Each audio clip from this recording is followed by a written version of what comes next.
পনিরগুলো ভেজে নেব। সামান্য একটু হলুদ দিয়ে দেবো, সামান্য একটু লবণ দিয়ে দেবো, করে ভেজে নেব। পনিরটা লাল লাল করে ভেজে নিয়েছি, আর ভাজবো না, এবার নামিয়ে দেবো। ওই তেলের মধ্যে এখানে জিরে আর শুকনো লঙ্কাকে আমি টুকরো টুকরো করেছি, এটা ফোড়নে দিয়ে দেবো।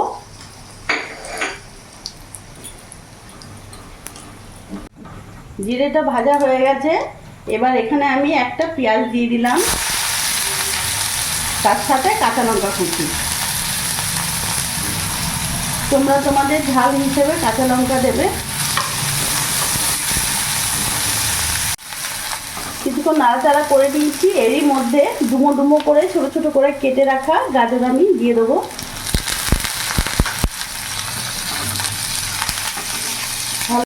এর মধ্যে লবণ দিয়ে দিলাম 1 চামচ, সামান্য হলুদ গুঁড়ো দিয়ে দিলাম। ভাজা করে নেব, তার জন্য এখন আমি ঢাকা দিয়ে কিছুক্ষণ রেখে দেবো যাতে গাজরটা সেদ্ধ হয়ে যায়।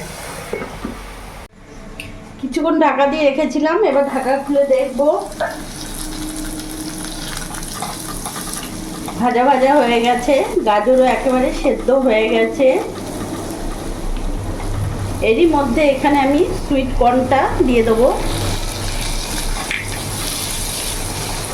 তোমরা হয়তো ভাবছো আমি কি রেসিপি করছি, হতেও পারে থাম্বনেল দেখে হয়তো বুঝতে পারছো, কিন্তু সত্যি কথা বলতে সবারই ঘরে ভাত বেঁচে যায়, যেটা আমরা দিনের রাতে দুপুরে রান্না করলে সকালে যে ভাতটা বেঁচে যায়, সেই ভাতটা আমরা কি করি, অনেকে খেয়ে নিই বা ভাতের মধ্যে দিয়ে দিই, কিন্তু সেই ভাত দিয়েই আমি আজকে ভাত ভাজা করছি।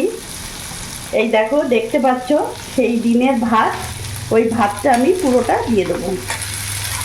কারা কারা ভাত ভাজা খাও, পছন্দ করো, আমাকে অবশ্যই কমেন্টে জানাবে। আমার তো খুবই ভালো লাগে, এমনকি আমার হাজব্যান্ডও পছন্দ করে। কিছু না থাকলে পেঁয়াজ লঙ্কা ফোড়ন দিয়েও ভালো লাগে।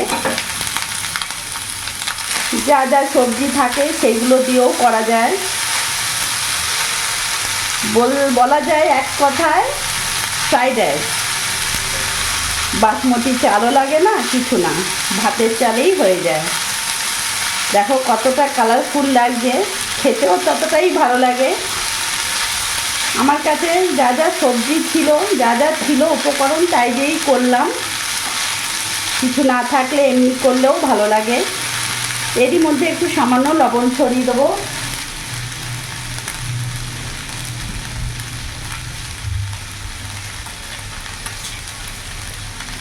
এবার ভালো করে মিশিয়ে নেব। এইভাবে এখন 3-4 মিনিট একটু ভাতটাকে ভাজা ভাজা করে নেব।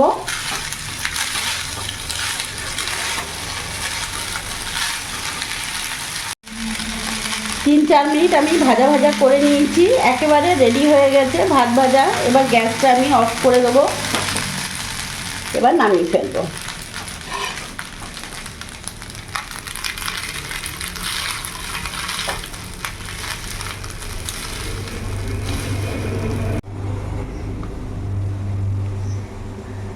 তো বন্ধুরা, দেখলে আজকে আমি বানিয়ে ফেললাম ভাত ভাজা, ঘরে থাকা সেই ভাত দিয়ে।